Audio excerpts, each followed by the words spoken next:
to be back with you. I'm Elizabeth Alfano, the Silver Chic Chef, and I'm getting you ready for the holidays. So tonight I'm making butternut squash soup, and my recipe is super fast. So I know a lot of recipes for butternut squash soup will have you sort of slaving over the stove for hours. Nuh-uh, we're not doing it. We're going simple and easy and tasty. And I should also say that I have a class this Saturday about recipes that are easy to make for the holidays. Because I know a lot of people want to stay plant-based. They don't want to fall off the wagon for the holidays. So I hope you'll join me this Saturday for a class.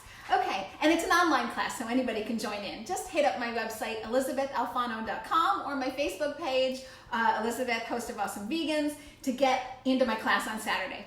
Okay, so I've started cooking a little bit beforehand, and of course, we start with butternut squash. So this gorgeous thing is what's going to feed us, and it'll make a lot of soup. A lot of other recipes will have you cut this butternut squash hard, which is a lot harder to do, and then have you put it in the saucepan and just kind of stir it for hours. Don't do that. It'll take you forever, and it's very hard to work with it. Now this has been baked. Obviously now it's cooled down. You see how the skin on top is puffy?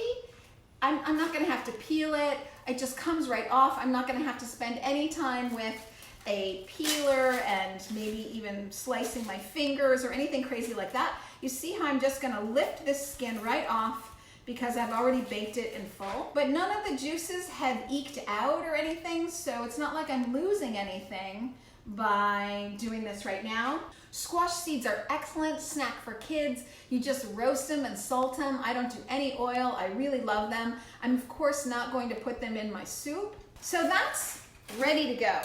Then what I have right behind me, again, I've sort of cheated a little bit. I've already been working on what I'm going to mix with the soup, but basically we have garlic. I can never have enough garlic, which is wonderful. Onions, mushrooms, which really is my base for everything in life. And here you go, who would have seen it coming? Ginger. Ginger, which is also a tricky one to peel, but we're gonna get around that today.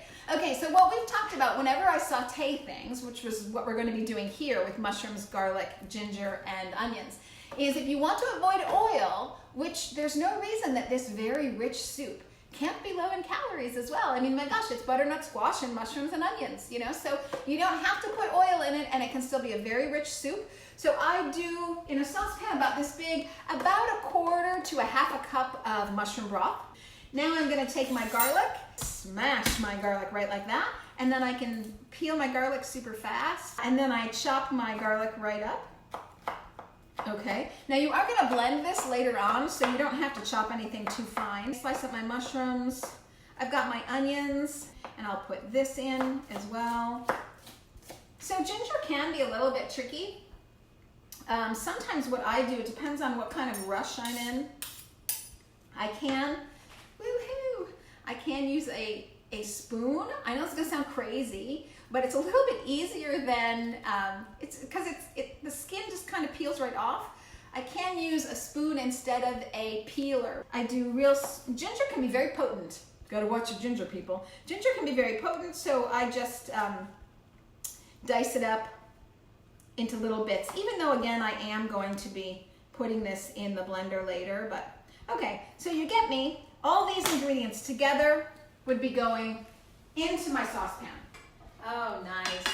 And it's got, of course, the mushrooms are gonna give off their own broth, not to mention the broth that they're in, and sweat the onions as well. So we do have a nice, very earthy juice going here, I'll say.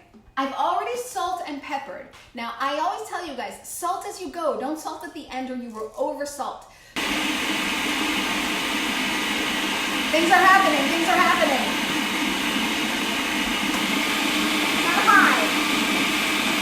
Faster shimmy when it's not hot. Okay, so when you see pictures of butternut squash, often it looks like basically this color right here, this nice tan color. If you're adding mushrooms like I do, it's going to darken the color and you're gonna see bits of mushroom, but the taste is so good. And the reason is a lot of people do butternut squash that's really a sweet soup.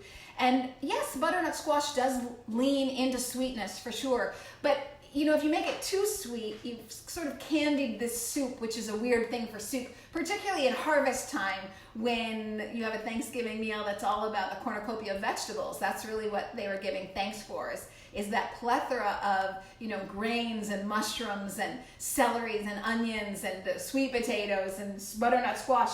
So I don't like to go too sweet, and I really like the grounding that mushrooms gives my butternut squash soup. But I do have a taste of sweetness, and we're getting to that.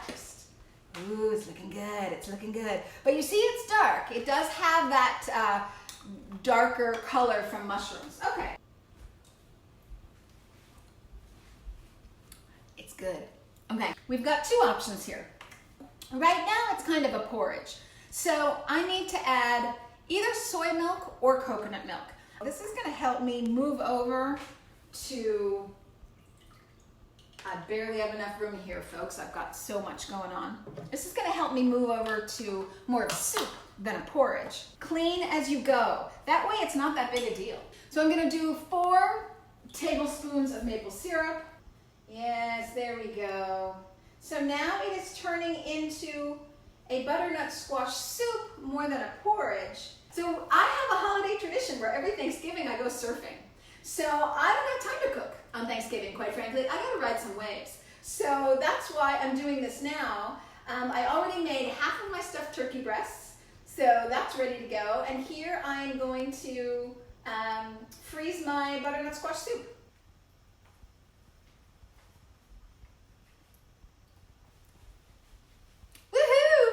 Okay, that's super good. It's really great, that ginger and maple syrup together with the harvest mushroom and butternut. It's really rich. Even without coconut milk and using soy milk, it is really rich. And here you go. Yep, I'm bringing out the salt again. I'm bringing out the salt, and I think because cooking is not about perfection, really. It's about cooking to your taste and working through it as you go. So if you're always trying to be perfect and oh my gosh, you're never going to cook for anybody. So you got to be willing to sort of tweak your recipes as you go. Can you see that? Ooh, yeah, I don't want to tip it or spill. Ooh, yeah, see that? Yeah. Woo! Super good. So I like to serve my soup with a tad bit of coconut right on top, just fresh, unsweetened coconut. So I am going to get a little bit more of that coconut flavor because I chose to not have coconut milk in mine. So I'm just going to sprinkle on some coconut. And here's the kicker. So if you thought that ginger was going to give it a kick that nobody would really see coming, the teeniest bit, and I mean the teeniest bit because it's not going to be for everybody. It's so teeny that I say this should be a garnish on the side. A little bit of lime. I mean, just a teeny bit. So much so that don't even put it in the soup. Just give your guests a little bit of lime on the side, and then they can determine for themselves if it's something that they want. And the reason I say that is because it can take your soup a little bit out of Thanksgiving and a little bit into Hawaii. So in case you don't want a tropical soup, you really don't want to put too much lime in it. Okay, but I do have coconut, fresh coconut right there on top.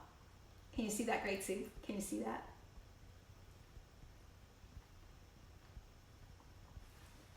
Oh my God. The truth is, for all the doctoring, butternut squash itself is just a dream. It's a gift. So even the butternut squash, if you didn't want to doctor everything, you could, in all honesty, probably get away with butternut squash and coconut milk and a little bit of salt and serve it to your guests. It could be as simple as that. But it's always fun to surprise people with some ginger and give mushroom and onion so it has that rich, earthy fallness. And a little bit of lime, because you just like to spice it up in the kitchen. Okay, everybody, if you want more tips and tricks, I am giving a class this Saturday. Hit up my website, elizabethalfano.com, or hit up my Facebook page, Elizabeth, host of the Awesome Vegans podcast. You can register there to join me on Saturday for an online class getting ready for the holidays, staying plant-based. And as always, thanks for being vegan.